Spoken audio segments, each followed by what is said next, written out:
नमस्कार दोस्तों, capital of learning YouTube channel में आप सभी का स्वागत है। इस वीडियो में हम आपके लिए टेस्ट 18 लेकर आए हैं जो कि एग्ज़ाम की दृष्टि से बहुत ही महत्वपूर्ण है।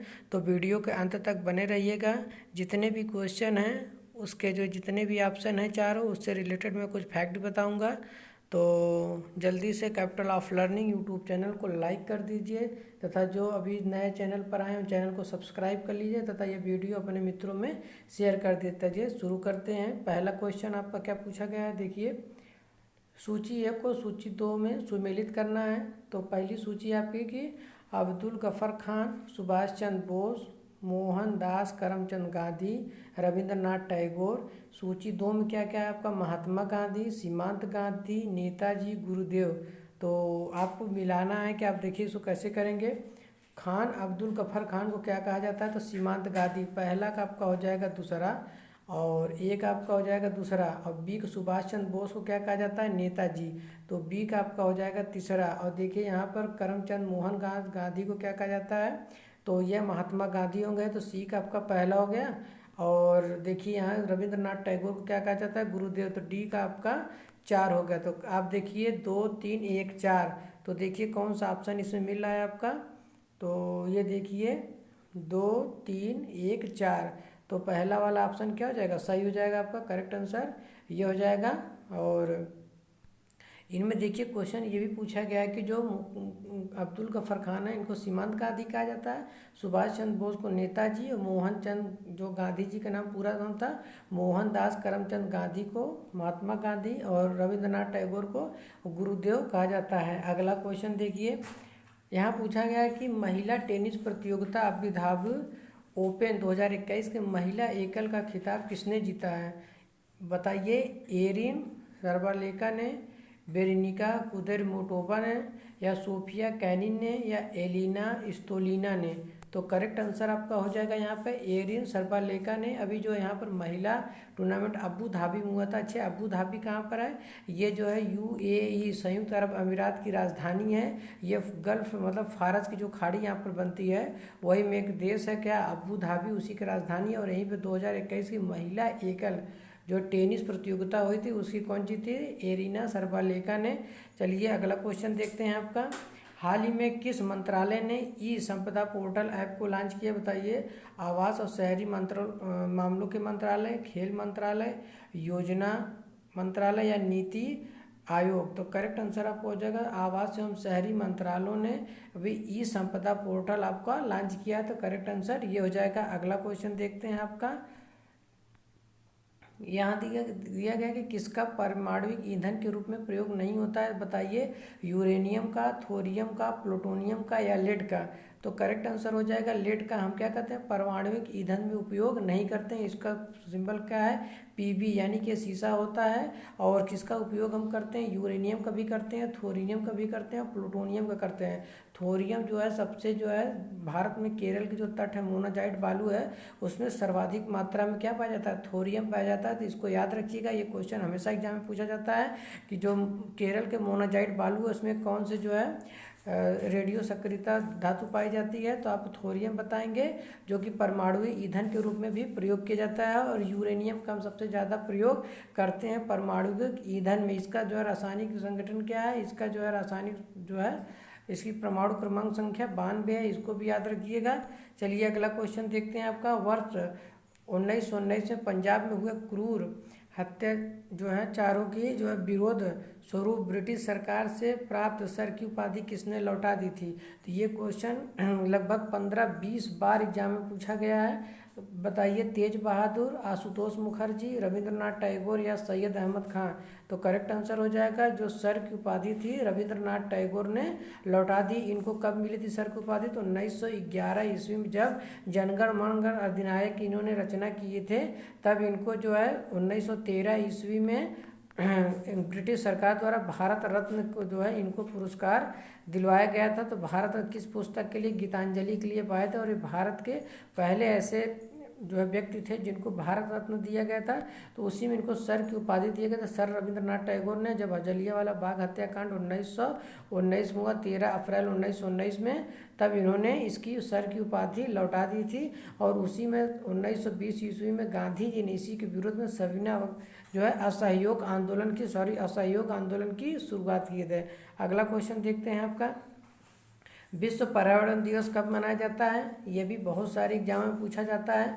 5 जून को, 5 सितंबर को, या फिर 2 अक्टूबर को, या 16 सितंबर को। तो करेक्ट आंसर हो जाएगा 5 जून को विश्व पर्यावरण दिवस मनाया जाता है। याद रखिएगा 5 जून 1972 से विश्व पर्यावरण दिवस मनाया जाता है, इसको आप लोग याद रखिएगा। और अन्य ऑप्शन की बात करते हैं तो इसमें 2 अक्टूबर को आपको पता है गांधी जयंती मनाते हैं, लाल बहादुर शास्त्री जयंती मनाते हैं, 16 सितंबर को विश्व ओजोन दिवस मनाते हैं। ये भी 10 से 12 एग्जामों में लगातार क्वेश्चन पूछा गया है। तो 16 सितंबर 1987 ईस्वी के कनाडा देश के मॉन्ट्रियल शहर में इसका आयोजन हुआ था। अच्छा, ये मनाया क्यों जाता है ओजोन दिवस? जो सूर्य की पराबैंगनी किरणें हैं जो पृथ्वी पर पड़ती हैं, अल्ट्रावायलेट रेज, तो ये जो है कैंसर आदि रोगों का जो है कारक बनती है। इसलिए जो वायुमंडल में ओजोन परत है इसको क्या कहती हैं? रिफ्लेक्ट कर देती हैं। तो ये फिर जो है आसमान या अंतरिक्ष में चला जाता है, तो इससे जो है पृथ्वी की सुरक्षा होती है, इसीलिए जो है ओजोन दिवस मनाया जाता है। और अगला क्वेश्चन देखते हैं आपको क्या पूछा है, नाट्य शास्त्र के रचयिता कौन थे? तो बताइए, भरत मुनि, नारद मुनि, व्यास मुनि, या इनमें से कोई नहीं। तो करेक्ट आंसर हो जाएगा नाट्य शास्त्र है, साहित्य है हिंदी साहित्य पे, और संस्कृत में जो है ये भरत मुनि के द्वारा लिखी गई है। भरत मुनि जो है बहुत महान ऋषि थे भारत के, और इन्हीं के जो है नाट्य शास्त्र इनकी जो है पुस्तक का नाम है। अगला क्वेश्चन देखते हैं, इसमें कौन सा पूछा गया है। तो रघुवंशम महाकाव्य के रचनाकार कौन है पूछा गया, तो बताइए, भवभूति हैं, कालिदास हैं, ताराशंकर है, या शूद्रक है। तो करेक्ट आंसर जो रघुवंशम है कालिदास के द्वारा लिखी गई है। ये चंद्रगुप्त जो है द्वितीय थे, यानी कि विक्रमादित्य उनको कहा जाता है। गुप्त वंशी चंद्रगुप्त विक्रमादित्य के जो है ये राज कवि के पद पर आसीन थे उस समय, और इनको जो है नवरत्नों में से एक कहा जाता है। और इन्हीं के द्वारा रघुवंशम महाकाव्य, अभिज्ञान शाकुंतलम महाकाव्य, और ऋषि संहार, विक्रमी संवत, कुमार संभवम आदि इन्हीं के द्वारा लिखी गई है। जिसमें अभिज्ञान शाकुंतलम नाटक विश्व का सबसे बड़ा जो है संस्कृत का नाटक है। कौन? अभिज्ञान शाकुंतलम। किसने लिखा है? तो कालिदास ने लिखा है, इसको भी याद रखिएगा। चंद्रगुप्त द्वितीय जो थे गुप्त वंश के, चूँकि गुप्त, इसीलिए गुप्त वंश को जो है भारत का जो है स्वर्णकाल इसी कहा जाता है, क्योंकि इसमें वैज्ञानिक का जो है विज्ञान का, साहित्य का, कला का, स्थापत्य कला का बहुत ज़्यादा विकास हुआ था। इसीलिए गुप्त वंश को भारत का स्वर्ण काल कहा जाता है, याद रखिएगा। अक्सर लोग मौर्य काल को लगा के चले आते हैं, लेकिन मौर्य काल आपका गलत हो जाएगा, गुप्त काल को स्वर्ण काल कहा जाता है। और बात करते हैं तो शूद्रक के द्वारा एक पुस्तक लिखी गई है, बहुत फेमस है, जो कि मृच्छकटिकम इनकी द्वारा लिखी गई है। मृच्छकटिकम याद रखिएगा, शूद्रक के द्वारा लिखी गई है। और भवभूति के द्वारा कई नाटक लिखे गए हैं, जिसमें मालती माधव हैं, याद रखिएगा। भवभूति के द्वारा मालती माधव लिखा गया है। अगला क्वेश्चन देखते हैं, भारत के राष्ट्रीय गान जन गण मन को संपूर्ण रूप में गाने में कितना समय लगता है? बताइए, 50 सेकेंड, 52 सेकेंड, 55 सेकेंड, या 59 सेकेंड। तो करेक्ट आंसर हो जाएगा, इसको जनगण मन अधिगानक गाने में 52 सेकेंड लगता है। इसकी रचना 1911 ईस्वी में रविंद्रनाथ टैगोर के द्वारा किया गया था। जब 1911 में जेम्स प्रथम आ रहे थे, जब दिल्ली दरबार का आयोजन होता था, उन्हीं के स्वागत में ये गीत लिखा गया था, जो आपका 24 जनवरी 1950 का जो यही आपको संविधान में लागू कर दिया गया, और तब से ये हमारा राष्ट्रीय गान हो गया था। राष्ट्रीय गान कब अंकित किया? 24 जनवरी 1950 को, याद रखिएगा। अगला क्वेश्चन देखते हैं आपका, भारत की प्रथम महिला लोकसभा अध्यक्ष कौन है? ये भी क्वेश्चन लगभग 10 से 12 बार एग्जाम में पूछा गया है, और बहुत ही इंपॉर्टेंट है। बताइए, किरण बेदी हैं, मीरा कुमार, एनी बेसेंट, या सुमित्रा महाजन। तो करेक्ट आंसर हो जाएगा ये आपकी जो मीरा कुमार है, यह भारत की प्रथम महिला लोकसभा अध्यक्ष का। अच्छा, पहला बताइए लोकसभा पुरुष अध्यक्ष कौन था? तो जीवी मौलंकर हैं, याद कर रखिएगा। जीवी मौलंकर ये प्रथम अध्यक्ष थे। और अन्य ऑप्शन की बात करते हैं तो जो किरण बेदी हैं और भारत की पहली IPS थी, याद रखिएगा, ये पहली IPS हैं। और एनी बेसेंट 1917 ईस्वी में कलकत्ता के अधिवेशन में पहली कांग्रेस की ऐसी महिला थी जो है कि इसकी अध्यक्षता की थी। पूछा जाता है कि कांग्रेस की पहली महिला अध्यक्ष कौन थी जो कि इसकी अध्यक्षता की थी, तो एनी बेसेंट। अगर भारतीय पूछेगा तो 1925 ईस्वी में कानपुर में सरोजनी नायडू ने अध्यक्षता की थी, इसलिए इनको भारतीय जो है कांग्रेस का जो है अधिवेशन की अध्यक्षता करने वाली महिला कहा जाता है। और सुमित्रा महाजन की बात करते हैं तो ये जो 16वीं लोकसभा थी उसमें ये आपकी लोकसभा अध्यक्ष थी, ये भी महिला ही है, द्वितीय महिला। अगला क्वेश्चन देखते हैं, भारतीय शास्त्रीय नृत्य की सबसे प्राचीन शैली कौन सी, बताइए। उड़ीसा है, कुचिपुड़ी, भरतनाट्यम या कथकली। तो करेक्ट आंसर हो जाएगा कुचिपुड़ी, जो कि आंध्र प्रदेश से संबंधित है, ये सबसे पुरानी है। और अन्य ऑप्शन की बात करते हैं तो उड़ीसा में उड़िया चलती है, और भरतनाट्यम कहाँ का है, तमिलनाडु का है, और कथकली आपका केरल राज्य से संबंधित है। कथकली और आपका जो है मोहिनी अट्टम कहाँ से है, ये भी केरल से है। भरतनाट्यम तमिलनाडु, कुचिपुड़ी आपका कहाँ से है, आंध्र प्रदेश से, कर्नाटक से, यक्षगान है, याद रखिएगा। पूछा जाता है कि कथक कहाँ से है, तो कथक आपका उत्तर प्रदेश राज्य से संबंधित है। मणिपुरी तो मणिपुर का है, याद रखिएगा। इतनी शास्त्रीय भाषा है। अगला देखते हैं, निम्नलिखित में से कौन सा अभ्यारण्य जंगली हाथियों के लिए प्रसिद्ध है, बताइए। चंद्रप्रभा, बांदीपुर, मानस या पेरियार। तो करेक्ट आंसर हो जाएगा जंगली हाथियों के लिए पेरियार आपका फेमस है, जो कि कहाँ पर है, केरल राज्य में स्थित है। केरल राज्य में शांत वैली भी स्थित है, याद रखिएगा। शांत वैली कहाँ पर है, या इसको कहते हैं साइलेंट वैली, तो केरल राज्य में स्थित है, जैव विविधता के लिए केंद्र है। पूछा जाता है कि फूलों की घाटी कहाँ पर है, तो ये आपका उत्तराखंड के चमोली जिले में है। पूछा जाता है कि सिलिकॉन वैली कहाँ पर है, तो ये आपके बेंगलुरु शहर को सिलिकॉन वैली भी कहा जाता है। और अन्य ऑप्शन की बात करते हैं तो मानस, ये जो है ये भी हाथी के लिए फेमस है, और तेंदुए के लिए फेमस है। कहाँ पर है, हाथी, गैंडा और तेंदुए के लिए फेमस है। ये असम राज्य में है। असम राज्य में काजीरंगा भी है, काजीरंगा राष्ट्रीय उद्यान, ये एक सींग वाले गैंडे के लिए फेमस, याद रखिएगा। असम का जो काजीरंगा है वो एक सींग वाले गैंडे के लिए फेमस है। बांदीपुर कहाँ पर है, ये आपका कर्नाटक राज्य में स्थित है, किसके लिए फेमस है, हाथी और तेंदुए के लिए ये भी फेमस है। और कर्नाटक में और कौन कौन से हैं, तो केंद्रीमुख है, माधवगढ़ आपका कहाँ पर है, तो वो भी वहीं पर है। और नागरहोल राष्ट्रीय उद्यान कहाँ पर है, कर्नाटक में, याद रखिएगा। चंद्रप्रभा कहाँ पर है, तो ये उत्तर प्रदेश में स्थित है, किसके लिए फेमस है, भालू और नीलगाय के लिए ये फेमस है। यहाँ पर भालू, तेंदुआ और नीलगाय पाया जाता है। और अगला क्वेश्चन देखते हैं आपका, नल सरोवर पक्षी अभ्यारण्य किस राज्य में स्थित है, तो करेक्ट आंसर बताइए। महाराष्ट्र में है, राजस्थान में है, गुजरात में है या उड़ीसा में। तो नल सरोवर ये पक्षी अभ्यारण्य कहाँ पर है, गुजरात राज्य में है, याद रखिएगा। गुजरात राज्य में गिर राष्ट्रीय उद्यान भी है, कच्छ का रण भी है। कच्छ का रण में जंगली गधा पाया जाता है, तो इसको एक खुर होते हैं, तो जंगली गधा कहाँ पाया जाता है, कच्छ के रण में। गिर राष्ट्रीय उद्यान किसके लिए फेमस है, तो एशियाई शेर के लिए फेमस है, यहाँ पर एशियाई शेर पाए जाते हैं। और यह को बब्बर शेर भी कहा जाता है।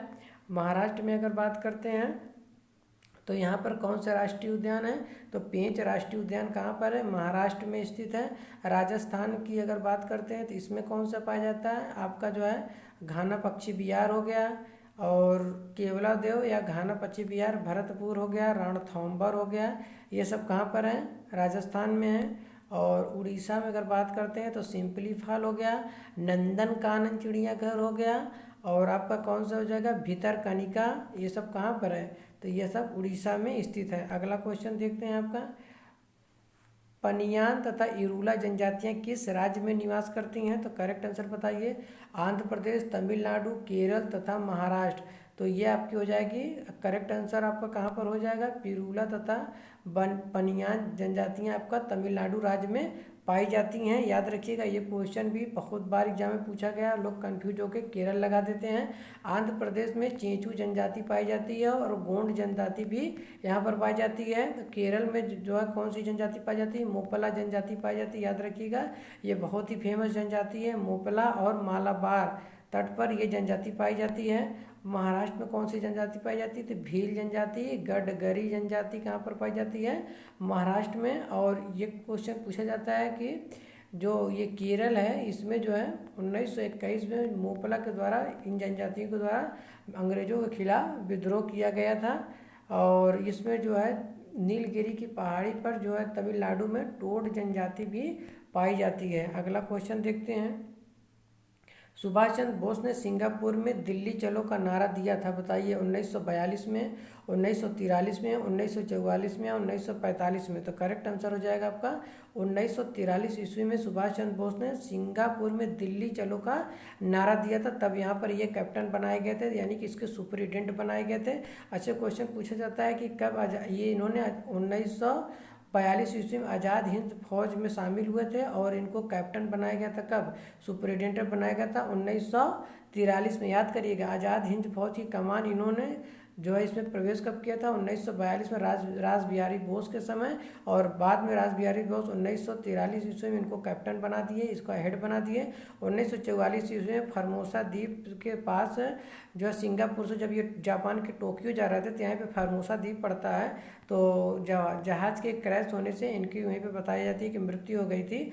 और 1945 ईस्वी में द्वितीय विश्व युद्ध की समाप्ति बताई जाती है, और इन्होंने जापान के साथ मिलकर जो है यहाँ पर जो कोहिमा है आपका, कोहिमा हो गया या पूर्वोत्तर भारत में अंग्रेजों के खिलाफ जंग छेड़े थे। अगला क्वेश्चन देखते हैं आपका, चौरी चौरा नामक प्रसिद्ध स्थल कहाँ पर है, बताइए गोरखपुर, लखनऊ, इलाहाबाद या आगरा। तो करेक्ट आंसर हो जाएगा आपका ये गोरखपुर में किसके लिए फेमस है, चौरी चौरा नामक स्थान पर 4 फरवरी आपका जो है 1922 ईस्वी में जब असहयोग आंदोलन हो रहा था, तो यहीं पर चौरा चौरी नामक जो है अंग्रेजों के खिलाफ जो है क्रांतिकारी थे, उनके जो है जो पुलिस स्टेशन थे उसको जला दिए थे। इसी घटना को चौरी चौरा नामक जो है स्थान कहा जाता है। लखनऊ किसके लिए फेमस है, लखनऊ उत्तर प्रदेश की राजधानी है और जरी कलम के लिए फेमस है। इलाहाबाद, एक क्वेश्चन पूछा जाता है इलाहाबाद की संधि 1765 में किसके बीच में हुई थी, तो ये आपका रॉबर्ट क्लाइव तथा आपका जो है मुगल बादशाह शाह आलम के मध्य में हुई थी, ये भी पूछा जाता है। अच्छा एक क्वेश्चन पूछा जाता है कि आगरा को की स्थापना किसने की थी, तो 1504 ईस्वी में सिकंदर लोदी ने आगरा को स्थापना किए थे तथा 1506 ईस्वी में आगरा को अपनी राजधानी बनाए थे। आगरा इसलिए फेमस है क्योंकि बाद में ये मुगलों के आगे चल के काफ़ी लंबे समय तक राजधानी रही थी। अगला क्वेश्चन देखते हैं आपका कौन सा पूछा गया है, लिखा है कि who lives if India dies किसकी उक्ति है, तो बताइए ये यहाँ पे किसकी उक्ति है, महात्मा गांधी, राजेंद्र प्रसाद, जवाहरलाल नेहरू या इनमें से कोई नहीं। तो करेक्ट आंसर हो जाएगा ये आपका जवाहरलाल नेहरू का है। ये इन्होंने लिखा था कि who lives if India dies, इनको ग्लिम्पसेस ऑफ इंडिया कहते हैं, डिस्कवरी ऑफ इंडिया भी इनकी पुस्तक है। और जो ये है कि हराम हराम है इनका नारा था, आराम हराम है इन्हीं का नारा था जो है। और बात करते हैं तो गांधी जी के बारे में, तो करो या मरो का नारा दिए थे गांधी जी, करो या मरो कब दिए थे 1942 के भारत छोड़ो आंदोलन में इन्होंने करो न मरो का नारा दिए थे। यंग इंडिया, हरिजन सेवा, सेवक समाज इनकी जो है पुस्तक है, आप याद करिएगा, एक है यंग इंडिया, एक है न्यू इंडिया। तो यंग इंडिया गांधी जी के है, न्यू इंडिया एनी बेसेंट की है, एनी बेसेंट की कॉमनवेल्थ नामक भी पत्रिका है, ये भी आप लोग याद रखिएगा। और अगला क्वेश्चन देखते हैं, अगर इसमें बात करते हैं कि राजेंद्र प्रसाद हमारे प्रथम जो है राष्ट्रपति थे और पंडित जवाहरलाल नेहरू हमारे प्रथम जो है क्या थे आपके प्रधानमंत्री, और महात्मा गांधी को राष्ट्रपिता कहा जाता है। अगला क्वेश्चन देखते हैं, बाबर ने प्रसिद्ध तुगलकनुमा नीति का प्रयोग सर्वप्रथम किस में किया था, मतलब किस युद्ध में किया था, खानवा के युद्ध में, घाघरा के युद्ध में, पानीपत के प्रथम युद्ध में, इनमें से कोई नहीं। तो करेक्ट आंसर हो जाएगा 1526 ईस्वी के पानीपत के प्रथम युद्ध में जो है इन्होंने इब्राहिम लोदी के खिलाफ जो लड़ाई की थी उसमें तुगलुमा नामक पद्धति इसमें क्या कहता था, तोप का प्रयोग किया गया था, और जो है आगे जो है जो इसमें चिमनी लगी होती है उसी के द्वारा दागा गया था, तो इसलिए बारूद का इसमें प्रयोग किया जाता है। तो ये भी किया जाता है कि पहली बार बारूद का प्रयोग किसने किया था, तो ये बाबर के द्वारा किया गया था। तो खानवा का युद्ध पूछा जाता है कब हुआ था, तो 1527 में, और घाघरा का युद्ध पूछा जाता है तो 1528 बताएंगे, ये आपका घाघरा का युद्ध हुआ था। और अगला क्वेश्चन देखते हैं, इसमें क्या पूछा गया है, निम्न में से किस केंद्रीय मंत्री ने कोयला खदानों के संचालन के लिए सिंगल विंडो क्लियरेंस सिस्टम की शुरुआत की है, बताइए। रक्षा मंत्री राजनाथ सिंह ने, शिक्षा मंत्री रमेश पोखरियाल निशंक या रेल मंत्री पीयूष गोयल या गृह मंत्री अमित शाह हैं। तो करेक्ट आंसर हो जाएगा गृह मंत्री अमित शाह हैं। देखिए हम ऑप्शन आपका यहाँ इस तरह लिखें कि किसी भी केंद्रीय मंत्री का नाम लिखने से पहले, याद करने से पहले उनके आगे लगाइए। जैसे संरक्षा मंत्री राजनाथ सिंह, शिक्षा मंत्री रमेश पोखरियाल निशंक, रेल मंत्री पीयूष गोयल, ऐसे याद करेंगे तब उनकी कॉन्स्टिट्यूंसी और प्लस उनकी जो है क्या उनका कैबिनेट में स्तर है वो आपको याद रहेगा। अगला क्वेश्चन देखते हैं आपका क्या है। किस राज्य द्वारा बोडो भाषा को राज्य की सहयोगी राजभाषा बनाने के लिए एक विधेयक को अपनी मंजूरी प्रदान की है? नागालैंड, असम, त्रिपुरा या मेघालय? तो करेक्ट आंसर हो जाएगा यहाँ पर असम। असम ने बोडो भाषा को एक सहयोगी राजभाषा बनाने की विधेयक पारित की, क्योंकि बोडो जनजाति कहाँ पर पाई जाती है? असम में पाई जाती है। तो असम की पूछा जाता है कि असम में जो है विश्व का सबसे बड़ा माजुली द्वीप भी स्थित है, और जो ब्रह्मपुत्र नदी है असम में, इसकी क्या कहते थे? ब्रह्मपुत्र नदी। इसको जो है अरुणाचल प्रदेश में दियांग, और यही ब्रह्मपुत्र चल के गंगा नदी से मिलके विश्व का सबसे बड़ा सुंदरवन का डेल्टा भी बनाती है। नागालैंड की राजधानी क्या है? कोहिमा। याद रखिएगा अभी हाल ही में राज्य जो यहाँ के जो केंद्र सरकार ने इसको अशांत क्षेत्र घोषित किया है, किसको? नागालैंड को। और यहाँ पर त्रिपुरा में, त्रिपुरा की राजधानी क्या है? अगरतला है। और मेघालय की राजधानी क्या है? शिलांग। इसको भी याद रखिएगा। एक क्वेश्चन हमेशा एग्जाम में पूछा जाता है कि कौन सा ऐसा राज्य है भारत का जो 3 ओर से बांग्लादेश से घिरा हुआ? तो 3 ओर से बांग्लादेश से घिरने वाला राज्य क्या है आपका? त्रिपुरा है। और यहीं पे इसकी राजधानी क्या है? अगरतला है। तो ये था कुछ क्वेश्चन। उम्मीद है कि ये वीडियो आपको बहुत ही पसंद आ रहा होगा। और जितने भी क्वेश्चन मैं बता रहा हूँ देखिएगा, यहाँ से एग्ज़ाम में ऐसे ही क्वेश्चन एग्जाम में बनते हैं। और तो वीडियो को जो है लाइक कर दीजिए, और चैनल पर नए हैं तो चैनल को सब्सक्राइब कर लीजिए, और बेल आइकन को भी प्रेस कर लें ताकि हमारी लेटेस्ट वीडियो का नोटिफिकेशन आप तक सबसे पहले पहुँचे। Thank you for watching this video.